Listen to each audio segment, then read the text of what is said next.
Assalamu alaikum wa rahmatullahi wa barakatuh. May peace, mercy and blessing of Allah subhanahu wa ta'ala. Today is another morning, new hope, new dreams and new challenge. But we should not give up. We should practice to improve ourselves, right? So যেটা আমি বলতে চাচ্ছি সেটা হচ্ছে অনেকেই বলতে পারে যে সকালের ব্যায়াম হচ্ছে সময় অপচয়।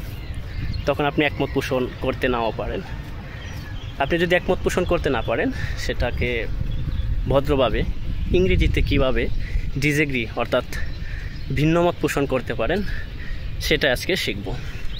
অর্থাৎ ভদ্রভাবে কারোর সাথে যদি ভিন্নমত পোষণ করতে চান সেটার ইংরেজি কী হবে সেটা আজকে শিখতে চলেছি। সো আপনি যদি কারোর সাথে একমত পোষণ করতে না পারেন, যদি ভিন্নমত পোষণ করেন, ওই যে সচরাচর আমরা ব্যবহার করি ডিসএগ্রি, আমি ভিন্নমত বা আমি একমত নই, কিন্তু এই একই শব্দ বারবার ব্যবহার করতে ভালো লাগে না। ক্ষতি কী যদি আমরা একটু স্মার্ট শব্দ ব্যবহার করি বা অ্যাডভান্স ওয়ার্ড ব্যবহার করি, বরঞ্চ আমাদের আরও লাভ, আমরা একটু এক ধাপ এগিয়ে যাব। সো আজকে আমরা শিখব smart way to be disagree. So beg to differ এর অর্থ হচ্ছে ভিন্নমত পোষণ করা। অর্থাৎ আপনি যদি বলতে চান যে আমি ভিন্নমত পোষণ করছি, সেক্ষেত্রে আপনি বলতে পারেন আই ব্যাক টু ডিফার, আমি ভিন্নমত পোষণ করছি।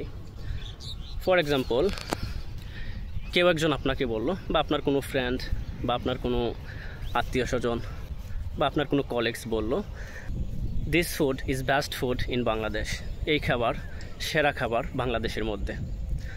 তখন আপনি একমত পোষণ করতে পারলেন না, সেক্ষেত্রে আপনি বলতে পারেন I back to differ, my moms cook is best cook for me, আমি ভিন্নমত পোষণ করছি, আমার মায়ের হাতের রান্না সেরা রান্না। Let's say another example, morning exercise is wasting time, সকালের ব্যায়াম সময় অপচয়। তখন আপনি বলতে পারেন I back to differ, morning exercise keeps us healthy, অর্থাৎ আমি ভিন্নমত পোষণ করছি, সকালের ব্যায়াম আমাদের সুস্থ রাখে। চলুন আরেকটি উদাহরণ দেয়া যাক।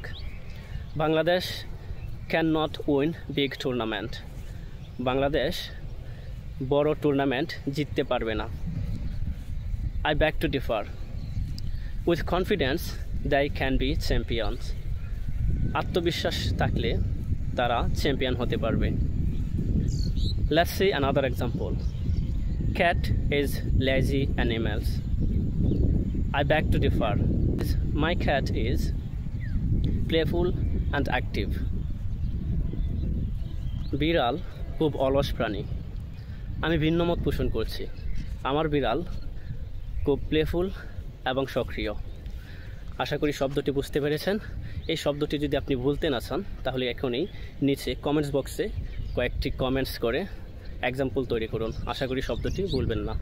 So I back to differ এর মানে হচ্ছে আমি ভিন্নমত পোষণ করছি।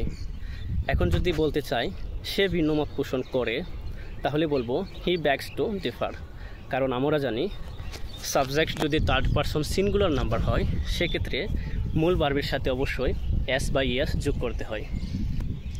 So that's all, thanks for watching this video, see you in another video, till then keep learning, keep practicing, আসসালামু আলাইকুম।